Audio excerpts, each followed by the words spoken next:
Hello, David. Thanks for coming on. Sure. David is the Deputy Chief of Mission here. He's had I've been looking at your biography, a kind of eclectic assignments all over the world, from Malaysia to Iraq to Russia. I guess in the town where the Tsar ended his life, right? In central. Yes, yeah, right. Yes. And in Kosovo and all over Eastern Europe. And I was looking at all that and I was wondering, you speak three languages: Russian, Albanian, and Serbo-Croatian. Which is the easiest for you? Okay, so I have to say Serbian because I already broke my brain trying to learn Russian. So by the time I got to Serbian, it wasn't so hard anymore. It's just slightly more regular, slightly less difficult to pronounce. So it all worked out that was the one I felt like I knew the best. But that's good. Well, anyways, just by way of background, you've been in the State Department 20 years, and also you got your law degree at Georgia Law School, and your undergraduate work at James Madison in Pennsylvania, right. Isn't it? No, it's in Virginia. But in Virginia? Yep. Okay, terrific. Anyways, you're a career diplomat, and I remember when I was watching the confirmation hearings of Tony Blinken, he said he's going to be choosing more career diplomats as ambassadors. I just wanted to ask you from the outset, what's the advantage of being a career diplomat versus being a political appointee? All right, I think I'm back. I think this time more durably. We have always a backup plan here. Good. Because okay. as I've learned, like the computer often fails me here. So I just thought you didn't like the first question. No, I didn't like it at all. You had asked about the languages, and then you asked about and then the second question, we've had political appointees and professional diplomats like yourself. Let me make it easy. What's the advantage of being a professional diplomat as you are? I think, well, I mean, we do bring a lot of experience to the table. We know how the system works. And that means you know where to go, who to talk to, and how to get things done, generally speaking, if you are good at your job, which we all hope we are. I also think, particularly in this like sub-region of the world, like Southeast Europe, we tend to be regional specialists at that point in our careers. And so you tend to get people who know the region, who understand things. I found that to be the case here in Romania. I mean, people may or may not want to hear this, but it's really not that different from the politics I dealt with in places like Montenegro or Kosovo or Albania or other places like that. There's a certain commonality there, and I think that helps a lot. So if there's an advantage, I think that would really be the biggest one. Yeah, well, certainly you've been around the neighborhood. I've seen a long time. Now, Right. Here we are right at the beginning of summer. People are thinking of traveling. And so I thought it'd be useful to ask what you know about travel restrictions. We know now that Americans with 2 shots can come to Europe. Will the door open the other way? Right. Well, we'll see. I mean, you mean coming from Europe to the US? Or? Yeah, exactly. If they got their 2 shots in Europe. I don't know. I mean, as of this morning, I would have to say that, the same restrictions that the administration put in place still apply. I mean, we all are kind of wondering how long it's going to take before those who are proven to be vaccinated can travel more easily to the United States. I don't know. I'll be perfectly honest with you. That's an interesting question that I don't know how long it's going to take for the administration to do this. Just today, overnight, really, Sunday night in Washington, they sent out guidance saying that people who were vaccinated no longer need to wear masks. At all. I mean, anywhere. So today in the mission, all of our vaccinated people, which is most of the Americans and a good part of our local Romanian staff, walking around without masks. And it was a bit of a shock to people. So we'll see if they're going to follow that up with better rules. I mean, more favorable rules on travel and things like that. I hope so. I really hope so. The Europeans, as you know, are keen to get American tourists back this year. And there's all this about green passports and such. Now, I will say, we just started doing some more visa cases this last week, the Summer Work and Travel Program, which is the first large group of people we've had in to do visas in over a year. And our officers were so eager to interview people that I was supposed to go down and do kind of a meet and greet with some of these applicants. But they almost tore through all of them as quickly as they could. They were like starving people who haven't had anything to eat for months. These officers like, oh, I can't wait to interview somebody because that's what they do in the consul section. So that started up again, and so that means I think we can probably expect to see greater visa traffic going forward. Although I haven't seen anything official yet, so that's a good sign. If they're going to allow that, then the question is, okay, what about travel? Right now, to go to the United States from here or from anywhere really in Europe, you need a national interest exemption, which requires a specific piece of paper and whatnot. And frankly, it's a bit of a drag, and it's not going to work for large scale travel, right? So we're all hoping to see those rules change at some point, as the COVID situation here in Romania has changed dramatically in the last few weeks. It's almost dying out. I mean, I don't know. I don't want to say that too loudly, but the numbers are dropping so fast. And the restrictions are starting to drop. So the Romanian government is dropping its restrictions, and the US government is dropping restrictions that apply to us federal employees on embassy ground. And so between the two, you can pretty much go anywhere now without a mask, with some exceptions. But for the most part, if you're vaccinated, that is, and if you're vaccinated, and the vaccine. I heard a rumor this morning, David, that at G7, that's one of the things they're going to announce is a loosening up of travel. But it's a rumor. We'll see what happens. Yeah, that would be the time to do it, right? That would be the best time to do it. And certainly, I think a lot of European leaders will be in the room prevailing on the president to think about changing policy. And, everybody's cautious about this, right? But it does seem like with the vaccine, the risks of spreading this are so small that it's not really worth the continued restriction. And they're trying to encourage people to get the vaccine, of course. And so, what better way? There is a practical issue in all of this. If you're traveling internationally, people will check your vaccination status, right? There will be some sort of a check. In everyday life, walking down the street, I don't think anyone's going to be checking anyone's vaccination status. I mean, if they want to determine why they may not be wearing a mask or something like that, I think that they've essentially decided, so unless you're in the international travel system somewhere, I don't know that they're going to be subjected to too many checks. I've seen some things like, restaurants in the US checking people's CDC cards, things like that. I don't know. So we'll see. But yeah, I mean, I feel good. I feel like things are trending well. It's only the middle of May and already things have moving in the right direction. Yeah. You mentioned their visas, and that always raises the question of the visa waiver program that never seems to ever get resolved. It seems like an issue that's been around for as long as I've heard about it. What's the block? Where's the stumble? So, all right. So, I mean, you've probably seen the government here has made a renewed effort to really, really push VWP membership. And they've made it, I mean, the new ambassador coming to the United States, I met with him recently. He discussed this when he had his confirmation hearings here in the Romanian Senate. It's a congressional program. It's a security program as much as it's a travel program. The requirements are quite strict. The country that is nominated to be a member of the program, once it has met all the technical requirements, I mean, there's a bunch of requirements. The biggest one that everybody focuses on is the refusal rate. When people come in to apply for a non-immigrant visa, it's got to be less than 3%. According to the law. Now, have they made exceptions for other countries? Have they gotten close but not quite? Well, yes, but someone has to decide to do that. The rate here is 10.14%. It's going to have to, and it didn't even go down last year, in a year when we barely did any visas because of COVID. So until it really starts to approach that single digit and that 3%, I don't know that there's really, I mean, we all watched what happened with Poland. It took Poland quite a long time to get in, even though they were getting a lot of favorable treatment. And I will say, as you are well aware, especially with a group like this, an organization like this, Polish lobby in the United States is very visible and very effective. And even then, it still took them a while to lobby, and their economy grew considerably over a pretty long period of time. And a lot of other things happened as well.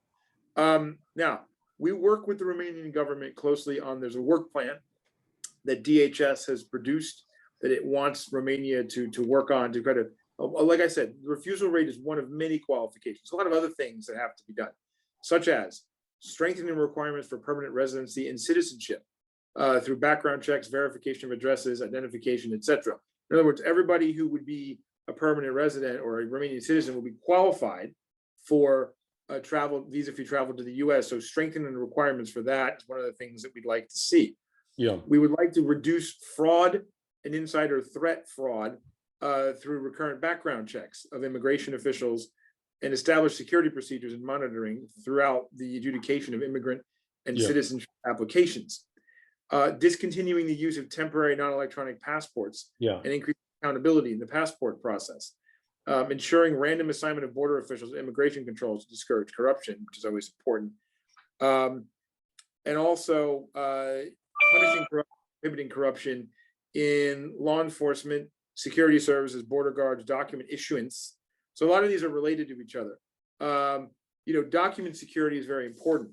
I will also say practically, we do have, when you talk about the refusal rate, there is a practice in Romania of giving passports citizens of the Republic of Moldova. There are a lot of, I don't think it's terribly difficult to get one, and there's a lot of people who get those passports. However, when someone is born in Moldova, they come in to apply for a visa, they are not considered as a Romanian citizen if it's clear that they are from Moldova, and that's, and that puts them in a different category as a visa applicant. Will that change the numbers? Yeah, it will. And I mean, that's been an issue. Now that is an issue that. But essentially, what you're saying here, David, is don't expect any big change soon. I guess that's the import of it. I don't think so. But I want to talk about the positives and where I think things can move forward, right? Yeah. There is always this impasse on the issue where, the Romanian government will be pushing us and we will be saying, okay, but look, here are the requirements. Well, we know the requirements, but we know that if you really want us to join, visa waiver, in my experience in the past, has never really worked that way. It is, yes, a sign of a good, close relationship between the United States and the country in question, but it's more than that. And all these requirements have to be met. I've advised the foreign ministry and others who have been interested in this, that they really should be lobbying the Hill a lot, because Capitol Hill makes the laws, and Capitol Hill has to care, and Capitol Hill has to see why Romania is a country. And I do think it's an excellent U.S. ally. We have a very strong relationship. There are a lot of real positives there. Does Romania have the same profile on the Hill as a Poland, or even as some other countries? Well, probably not, as you know, but that doesn't mean that it has to be that way. And the more visits we get from Congress to Romania, we're actually going to get one later this month. It's the first time we've had anyone visit in a while, so we're all kind of excited that anybody's visit, to be honest. Perfect. But I think that they could raise their profile on the Hill, and I think that would help, because it's not that will change the law, but it will help have a constituency there who will come forward when the process matures. Yeah, I see. I think that's the point I would make. Well, maybe that's something you can discuss with them when they're here. Now, the meeting you'd mentioned about the G7, or we talked about the G7 meeting in Cornwall. What would the Romanian leaders want to see coming out of that? What would make them happy from your understanding? I think the thing that has made the Romanians most excited and happy with our new administration has been the administration's commitment to the transatlantic alliance and commitment to NATO and collective security. This is on the top of our minds here. You saw that the president was able to join the Bucharest 9 meeting last week, which really was huge. I mean, we're so happy. And this is an example of where COVID may make things easier. Instead of having to think about getting on a plane, we can just do something like this with a bunch of leaders. And that, I think, makes it easier for him to do that. He was very happy to participate because you got to talk to 9 Central European leaders all at once, which is just a good opportunity. Romanians were thrilled. The Romanians organized the Bucharest 9, and also they organized a trilateral with Poland and Turkey. They're trying very hard to be, and I think succeeding, to be leaders in the Black Sea region, because Black Sea security is the buzzword, at least around here. It's the buzzword around here. We're getting related to NATO, collective security. We're now having a series of exercises here in Romania. It's the biggest NATO exercise of the year. Different components. We just had a special forces and airborne component last week. In fact, I appeared on CNN talking about that. We have other components coming up by the end of the month. And so there's a lot going on. And it just shows Romania as a very capable and willing ally here in a critical region. We've all been watching what's going on up in Ukraine nearby, and this is on everybody's mind. And when you talk about Black Sea and security of the NATO alliance, Romania really is one of the leaders, or maybe if not the leader in the area. So this is something that they're very focused on, and they're very happy to see all the focus from the administration on this area. And this is something that we have detected. from them quite a bit. And so I think if the G7 can talk about that, another thing that the Romanians have been leaders in, which G7 I'm sure will address, is the threat of, shall we say, malign competition from China. The Romanian government has been very strong on these issues, very strong on 5G, keeping Huawei out, very strong on stopping the Chinese from qualifying for government tenders. I mean, you know how much money they're going to be spending here in the next few years with the COVID recovery plans the Romanian government is going to receive from Brussels. They've banned China from winning government tenders, right, as this money is coming into play. So they're putting themselves out. Yeah, it's a big deal. I mean, you know, and basically pushing back on the 17+1 gently with others who are like, you know, or like-minded, like the Baltic states. So it'll be interesting to see where G7 goes on China, which could send a signal as well, I think, to the Romanian government. So these are the two biggest things I can think they're looking for out of G7. You mentioned the president right at the top, that they're happy to see a fairly familiar face. Do you think the Romanian people have a clear understanding about what this president's all about? How is he different from President Trump? Do you think that's sort of settled in the public mind, or still get to know situation? I think it's a bit of the latter. I mean, when you're talking about Romanian like policy elites and like government elites, I think they can see the difference. Yeah. But, you know, this is a relationship, as you well know, better than I think, that, you know, it doesn't really wax or wane depending on who's in office. It tends to be very strong regardless. The interests tend to be the same, and the focus of the administration tends to be the same. I mean, this administration is more focused on NATO, at least so far rhetorically, than the previous administration was. But that didn't mean that we didn't have close cooperation in the previous administration. That continues to be the number one issue that Romanians turn to the United States for, which is security partnership. And as a result of that, I think, you know, they're not really, unless they see a dramatic difference between presidents, they're not going to really be looking that closely. There's more focus, I think, with this new government in Bucharest on attracting more investment than there has been in a while. And, you know, I think there's a lot of interest in seeing where the economic relationship can go. I've heard quite a bit about that from government leaders across the board, you know, since we've had the changeover here and since they've come into office. So I don't know. I mean, Biden is familiar, and certainly he'll be very well received should he ever visit here, we hope. Secretary Blinken's been here before in his previous assignment when he was, or diplomatic assignment when he was the deputy secretary, and they're looking forward, hopefully, to welcome him at some point. Be great if he could get here. So that's good. They also know some other members of the new state team as well from the previous administration. So I think it all helps. You mentioned China there, which is obviously a hot topic, not just in Romania, but all over the world for that matter. I mean, they're playing in all kinds of sectors and all kinds of fields. We've seen with Huawei, they're coming here, and they've been successful here, I would say, to some extent, certainly. The question, what areas do you see the Chinese competing with Europeans and competing with the United States? I know Chernobyl was one thing they competed for to over. Yeah. Yes. Where else do you see them poking around? Well, okay, we can talk a little bit about Chernobyl. It's always at the top of my mind. I spend lots of time on this as you can imagine. Yeah. You know, it was critical, I think, that the Romanians saw that the value just wasn't there. I mean, one of the things the Chinese do, as you know, they like to come in and offer a better price, but that figure that they give you is often misleading in terms of what you're actually going to pay over the longer term and other costs that aren't accounted for. They didn't want that. They didn't want a company like CGN, which China General Nuclear indicted in the United States for stealing our nuclear secrets. They didn't want this company investing in and building their energy, their electricity plant that's going to provide an increasing share of electricity in this country as they shut down some of these older coal plants. So yes, security in energy was a major consideration there. And that's an area where the Chinese wanted to be competitive. But at this point, it looks pretty clear that, that they've lost out. And thankfully, we're going to have a US-led consortium that's going to put this project together, and that'll deliver a different kind of value. So in essence, you're saying it's not always about dollars and cents, even though the dollars, what you said, are deceptive. It's also values. There's a suspicion. Yes. Yeah. I mean, frankly, there's suspicion. What are they going to do if they invest in the plant? What are they going to do if they build a control system? Nobody really trusts this anymore.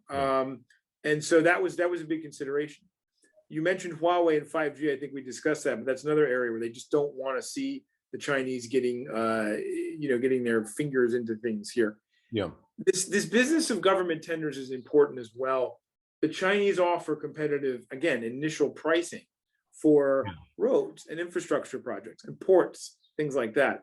Over the longer term, even in the neighborhood, we've seen, I mean, I also served in Montenegro. I was there when the Montenegrin government signed a deal with the Chinese to build this highway that they're building there. Now it's over budget, it's behind schedule. It doesn't even have another part to link up on the other side. They're going to build a highway into the middle of nowhere, Serbia. Yeah. So that's never a good deal. So what were they doing with that? And the cost is never what it's listed at the front end of that. And so they decided to short circuit that here and say, listen, we need to get value on infrastructure project. We don't want to be in a situation where we get the lowest bidder and wind up with debt trap and unsatisfactory results and all of the things that come with that. So, that's an area where the Chinese are trying to compete as well. With Huawei, I will mention the Chinese have emphasized that they have investments here. Huawei has employing a couple of thousand people in a service center, in a regional service center. Yeah. Some of Huawei's competitors, who are not necessarily American, like Ericsson, like Nokia, these are the companies from which you're going to go buy equipment if you don't want to buy Huawei equipment. Yeah, they have more employees here, and they do more business. And so some of it is just there's sometimes an over focus on the Chinese, as if that's okay. First of all, I don't know that they'll lose that Huawei center, but second of all, there's much bigger investments coming from others in Romania. And so, really, what is the danger? We shall see. But that point doesn't get made enough. As you say, we're going to go to a couple of questions because they're starting to queue up a little bit. But I just want to turn your attention of China. I see what you're saying, that they're a tough competitor. They're aggressive. They have cash and they're making inroads, but there's a lot of pushback. But there's a lot of pushback. There's another sort of competition on the Russian side, and that has to do with energy. And to some extent, there's been pressure to increase Romania's independence and to cut a little bit back Russian influence. We've seen that in Germany with the gas pipeline that was supposed to go to Russia to Germany. Have you seen that same sort of pressure on Romania on the Russian side in terms of trying to insist on their energy support? And has the West pushed back? There's implicit pressure. I think the pressure I would say right now is the Romanians pressuring themselves to get their offshore law kind of updated and finish this sale. Exxon has to finish selling its stake in its Black Sea offshore interest to Romgaz, and then Romgaz, Rompetrol will be the joint owners of that, and they would like to start producing, and that will increase the energy independence, not only of Romania, but will start helping to supply Hungary and others. The Hungarians keep talking about this, and I think they really are interested in trying to find a way to get supply from offshore Romanian sources. It's good. It's hard to tell how long the EU will favorably treat natural gas in its energy scheme, but I think at least in the next few years, they could do quite well with this. This also prevents Romania from, or would prevent Romania from having to look to other sources of gas, right? Which, we have plenty of pipelines connecting through Turkey and down in Greece and Bulgaria and other places like that, carrying Russian gas, other projects in mind. So, the more Romania can do, the better. The more it can produce itself, I think, the better. But to be honest, right now, they're not a huge producer of this. They've got to really get this online, and we hope to see that soon. That we are the Romanians in Constanța, in the biggest Black Sea port? Are they trying to extend their lines of rail lines or other lines to get energy pumped out of towards the west? Well, that I think touches on a much bigger subject, the 3 Seas initiative and some of these big infrastructure projects. I've heard, I'll be honest, on 3 Seas. What have I heard from the Romanian government? They've got a lot of other infrastructure priorities they're pursuing right now. 3 Seas requires a number of countries, some of them large, to coordinate their infrastructure spending. And so far, there's a lot of interest in doing this. And you can see President Duda was just here talking to President Iohannis about this. You hear this all the time. I have yet to see the plan and a timeline by which this would happen. Right now, I see 3 Seas potentially as maybe most effectively as a coordination mechanism. I see. It may not turn into the funding mechanism it was originally envisioned to be, Yeah. but that's okay. It doesn't have to do that. And again, to build the rail to sea and the Via Carpathia, I have pictures of the routes of these things. Effective routes sitting on my desk at the office, like looking at, okay, where would this go? You have to find a way for all these countries to start these projects simultaneously, essentially, and find a ways. Okay, you're going to build this piece, and we'll just. It's going to take a long time. You got to find financing for this. EU funding can be used, I think, for these kinds of infrastructure projects, but it's going to take a lot, and you're going to have to divert it from other infrastructure projects you're building. And right now, I think the focus in Romania that I've seen has been finishing out the national highway system, which is in sore need of being finished, as you are well aware. If they got to get that done first, and then maybe some of that could be enhanced and added in, and then with pieces added on could become part of this larger project. Rail to sea also would be excellent, but if they build this pipeline, they could at least get gas out to Hungary. And they could probably do that fairly quickly, and even to Moldova. There's now an interconnector there, and so that that right away, I think you could see some results from without the need for too much more. David, I think we have a bunch of questions. Waluki, are you on the line there? We're just, Yes, I'm here. okay, Waluki, I think we have some questions queuing up, so. We do. And first of all, I want to thank everybody for their patience while we are trying to figure out the technical issues and dealing with them. Welcome everybody, and welcome Jim. We saw Ambassador Jim Rosapep there on the screen for a couple of minutes. I'm going to go to the first question. Hi, Jim. Welcome. you're on mute, but I'm going to convey the first question from Skevos Psaras. What about travel for Americans to Romania for business purposes? What are the requirements, etc.? And as a personal comment, knowing that these constantly change, and so we're trying to get an update on that. Right. I mean, obviously, there's nothing right now. I mean, I'll just bluff. Bottom line up front, there's nothing preventing Americans traveling to Romania right now. Now you've got to check. There's constant shifting sands of different requirements. Check the Department of State travel.state.gov site before you leave. This stuff. The USA has been on this yellow list, on and off this yellow list the Romanian government keeps for some time. But however, even in the depths of COVID last spring, it was still possible to get to Romania more easily than to get to the rest of the EU. Although occasionally people would get caught up if they were transferring, since there's very few, really aren't any direct flights. Wherever they would transfer, they might get caught up there. At this point, that's been less of a problem. I mean, these authorities probably figure, okay, if you're going to Romania, you're the Romanians' problem. We're not going to sit here and give you the third degree in the Frankfurt airport. Do we urge caution because of COVID? Yes. At this point, though, if you're vaccinated, your risks are probably fairly low. We do have people coming. There were times when, I'm saying about 6 to 9 months ago, Americans weren't being let in, and we would get these kind of, some people came over the weekend, they were held at the airport and sent home, those kinds of discussions. And, we just couldn't do much about it. They're letting diplomats in and out, right? So if you are assigned here, or if you are, have a diplomatic passport and you're here for official business, they'll let you in, but that only helps a few people, to be honest.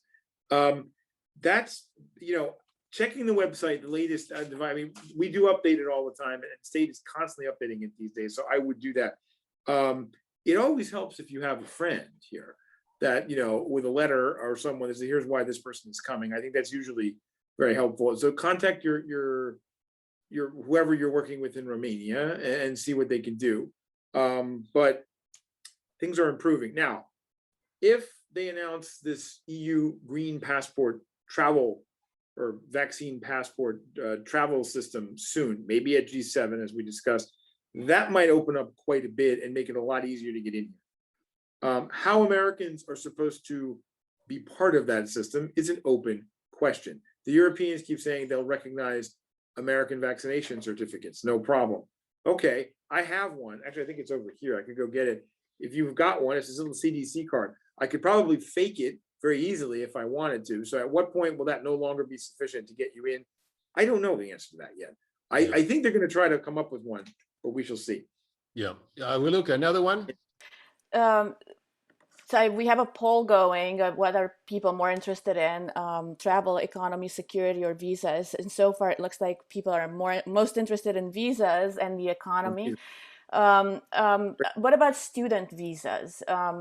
Is it possible to apply for a student visa right now? Is the U.S. consulate open? I think you could apply for one. I mean, we're doing summer work and travel. I just don't know. We haven't received any guidance though for when we're going to open up other kinds of visas going forward. Right now, you need a national interest exemption to get any kind of visa, unless you have. Well, they actually had to do a big one for the summer work and travel students. I'll be honest; those summer work and travel kids, and they're all kids, so I will say that they're going to these summer jobs in the U.S. You know, I mean, the stereotypical working on the boardwalk in Jersey, or doing corn dogs at the Iowa State Fair, or other types, not always that, but things along those lines. Working on a ranch in Montana. I met a kid the other day. I'm going to Montana. Do you know where that is? No, but it's going to be fun. There must be heavy public pressure, or somebody knows someone, because they got that program moving at a time when no one else was getting interviews. And I said, well, I'm not answering this question, but someone may have to answer the question of why are these people getting the chance to apply for visas, and there's so many other people that would like to travel to the U.S. and haven't gotten that opportunity yet. Well, I can't answer that question. Just for clarity's sake, David, I guess that's the consular section, right? That's yes, and they're quite independent. They're quite independent. Is that right? Yeah, I mean, they make their own decisions. I mean, we don't really get involved in their visa decisions. I always try to tell people that because it's true. We don't, hopefully at some point soon they'll allow students to apply again. Now, if you're talking about colleges, universities, you have the fall term coming. They're going to have to figure this out in the next couple of months, I think. Because I don't predict, I would be surprised if we would have this discussion in October with the same terms. I think by that point, they'll probably have worked it out, but we'll see. Like you said, everything seems to be moving and kind of lifting up. So I think anything can happen. I mean, the president made a statement that by July 4th would be pretty much back to normal life, and he may be ahead of the game on that one. In addition to visa, which is a sexy subject, cyber security is also a big issue. Across the world. We saw in the United States, a colonial pipeline going to the East Coast was shut down for a couple of days. And Florescu, the foreign minister, made a statement a couple of weeks ago that the Russians, he said, were meddling in internal Romanian politics. Do you know much about that? Well, we know things we can talk about. We know things we can't talk about. I mean, there is always this cyber threat from the East. And as you know, cybercrime, transnational cybercrime is a big issue here in Romania. We have fairly large FBI presence here for that reason, for the most part. And so, I'm sad to say, if you in the United States or anywhere have been experiencing credit card fraud or ATM skimming, there's a pretty good chance at some point the chain of things comes back to a Romanian group. Because they're quite known for that, and we're always finding out about that. I tend to flip it the other way. It shows the level of IT talent that there is here in Romania, because there's quite a bit, to be honest, and that is a growing sector of the economy where I think we're going to see a lot happen in the next few years. The Romanians take cybercrime very seriously, and they're looking at. They've actually they're going to be hosting, I think, the EU Cyber Center. I'm looking at my other phone right now because there is I have like the symbol of this. They're going to start this. Where is this? There, yes, the 5G. No, sorry. The 5G. Yeah, they're going to have the Cyber Defense Center, Cyber Security Center here in Bucharest as part of an EU project, and it's a big deal for them to host. They also have got a lot of focus in military planning on increasing their cybersecurity capacity. They work very closely with us there. Given the talent they have here, I will not be surprised if you see a lot of things happen on that front. I have found Romanians are very, very, very good at IT. I mean, maybe better than larger and richer EU countries, and they're quite good at that. And I can see this being a driver of the economy in years ahead. And so when we talk about trade and investment, as opposed to cybersecurity, there's quite a lot, I think, going on here. It's 6.8% of GDP last year was cyber, and our companies, our biggest companies, are investing more and more.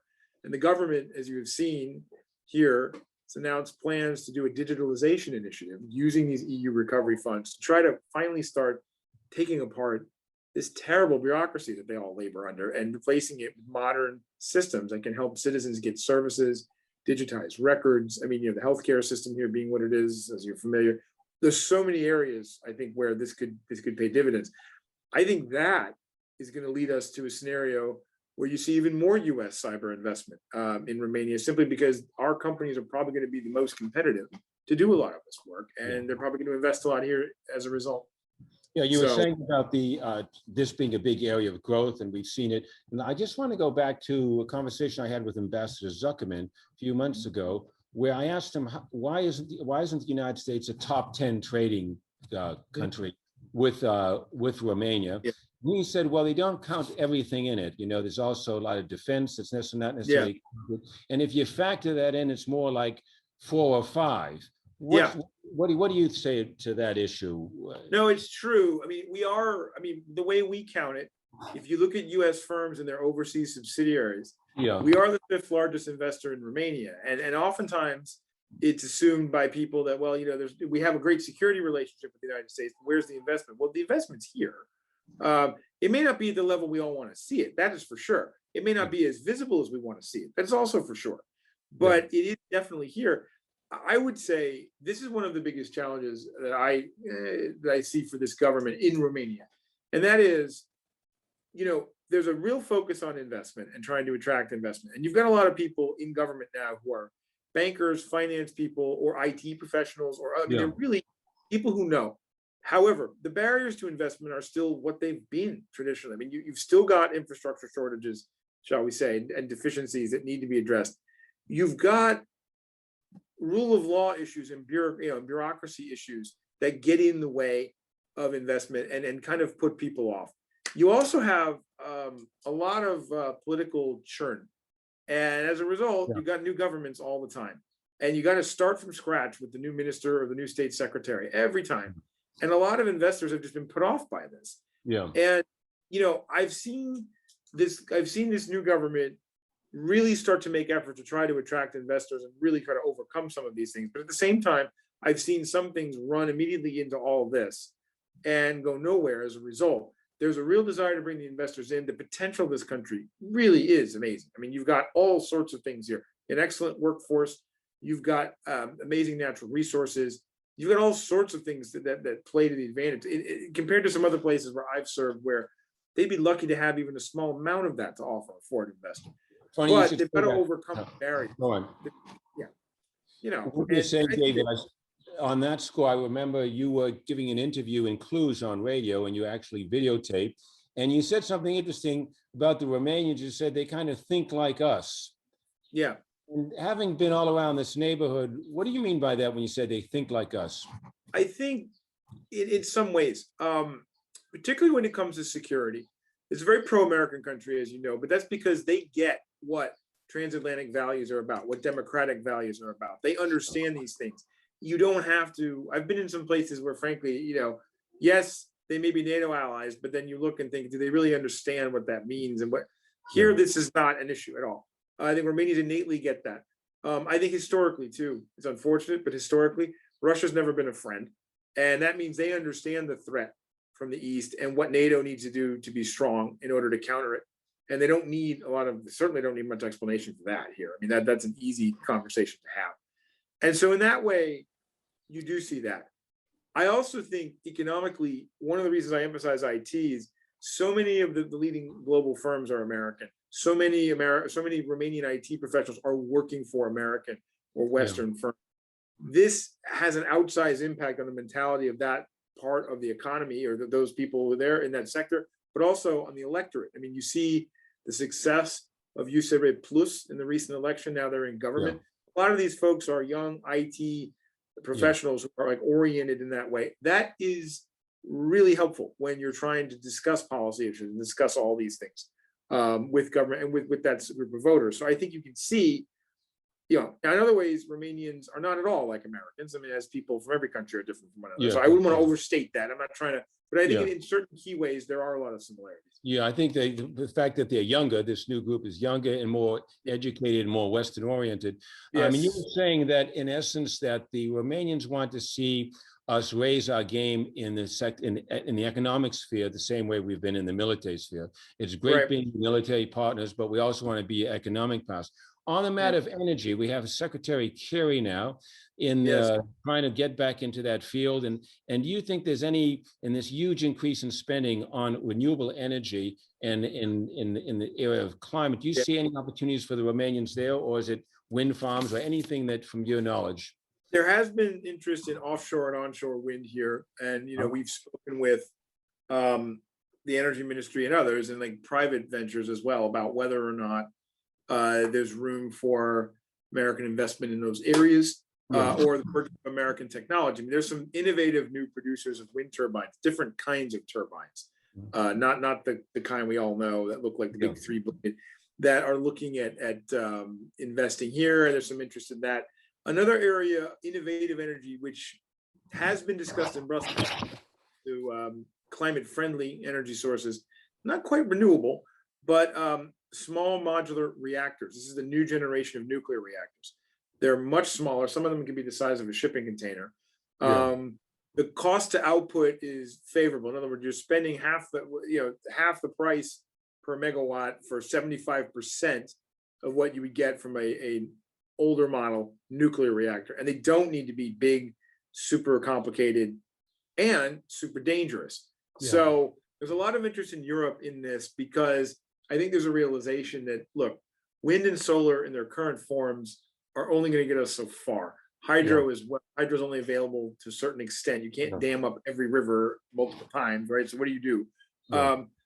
You know, now, will those technologies improve? Yes, but there's a recognition, I think, growing that nuclear has got to be an option. And these new reactors don't require the kind of upfront investment that traditional reactors do, like the one at Chernivtsi, where we're going to see a very large project, which is what you would expect. So there's interest here in that as well. And they don't have the stigma of 3 Mile Island and all that they're about to blow. And I think, you know, the Chernobyl overhang, I think it's a different, the technology has moved it in a different world. Yeah, I mean, they're a lot safer. The design's a lot safer. I'd like to think, thanks to those horrible accidents, we've learned a lot more. And, you know, but yes, I mean, there will always be a question when it comes to nuclear power. David, you were saying in your interview in Cluj that, of course, you recognize that America's a more divided country, which we all know. We hope we see less of it, and there'll be a meeting of the minds. And I had a question for you there. It's a divided country, and is it more difficult to sell the promise of America? Has our star fallen a little bit? Has that made your job more difficult? I think it's tough to explain what's going on. Also, it really depends who you're talking to. In Romania, you'll find people who would look at both sides of the American political spectrum and find themselves drawn to that, right? The former president was fairly well regarded here. I mean, this isn't a country like, I mean, I'm going to just say it because I don't know for sure, but like a Germany, the Netherlands, where people would look at President Trump and say, oh man, what is this? How could I get elected? And what is this all about?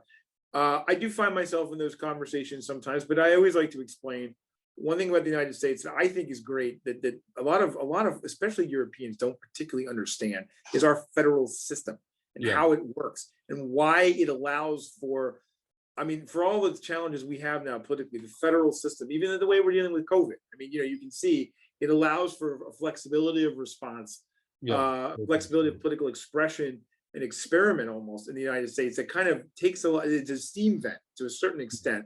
If you had a country where everything had to be run one way from the center of, it would be a problem. The fight would be even worse, I think. So I think that also helps. But yes, I do think it has made it a little bit more difficult because people look and see, well, what's going on. I mean, when something like January 6th happens, I mean, how do you explain that to people? I was getting texts and messages from, but a lot of them were like European colleagues here, non-Romanians, who were asking questions. Okay, that's one audience, but that's, among Romanians, it was a bit more muted, but still, for them, they've had quite the history here, as you're well aware, in the last 30 years. Let's just look at that period. They don't like to see us doing things that remind them things that may have happened here. The analogy that people drew here to January 6th was the Mineriad of 1990, when Iliescu sent the miners in on the trains to go and go after oppositionists and they see that in a similar vein. I see. And I think it's hard not to, right? I mean, if you live through that in Romania and you see this, like, well, it looks like. So yeah, we certainly need to let us all hope things in the United States return to a better place politically, where we have less of this, although there seem to be no shortage of people trying to keep it crazy, if you ask me. But anyway. Tell me, I saw today that the State Department put out a statement, or maybe it was yesterday, on gender rights and LGBTQ community.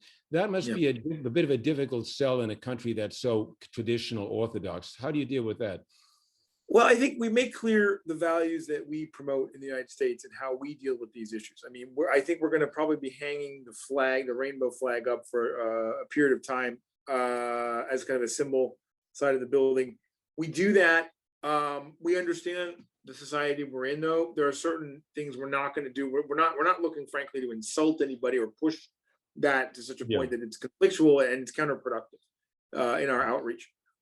We do call for members of the LGBTQ plus community to not be discriminated against and not be attacked for who they are. I mean, that is very important.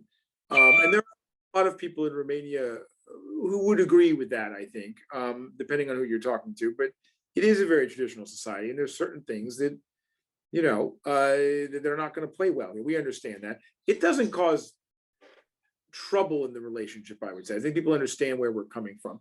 Because after all, the EU has its stance on these issues as well. And as an EU member state, the Romanians we're not the only ones that advance these issues here. So now you've been at the job since January 20th, basically moving on 5 months. And you've got you're cutting across so many different subjects, even this conversation, from Huawei to energy issues and so forth. If you have a certain period of time at this job left, I don't know how long it will be, who knows, but if you had 3 priorities, what would you put? 1, 2, 3, I'd like to get this done, because a lot of ambassadors or chiefs of mission leave and they say, if I only had more time to do this or do that. What would be on your three? It's a common feeling. So I got here last July 17th. It's been 10 months to the day. And the good news is, unless I somehow manage to make a horrible gaffe, when our next ambassador arrives, I'll go back to my day job of being the DCM. So total, I should be here for 3 years in total. So that's time to get some things done. What I like to do before the next ambassador comes, I would like very much to sew up the major pieces of the Ternavoda deal. We're working very hard on that and have it kind of moving ahead. I think we can do that, actually. I feel pretty optimistic about that. I would like to do that.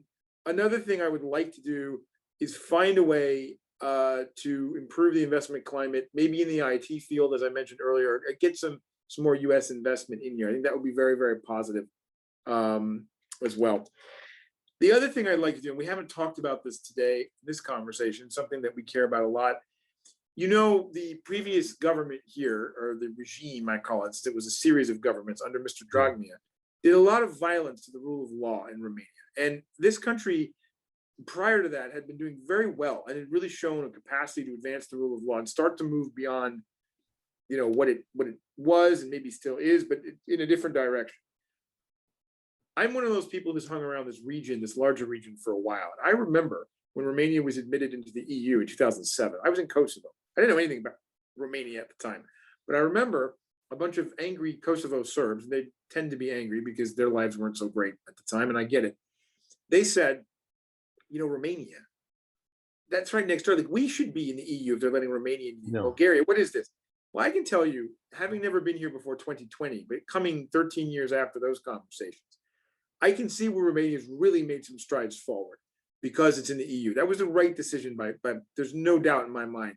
It really helped cement Romania's position as a Western country. I mean, Eastern oriented in some ways, but still a very Western European country in many respects. I'm happy that it happened. And rule of law was where things began to advance.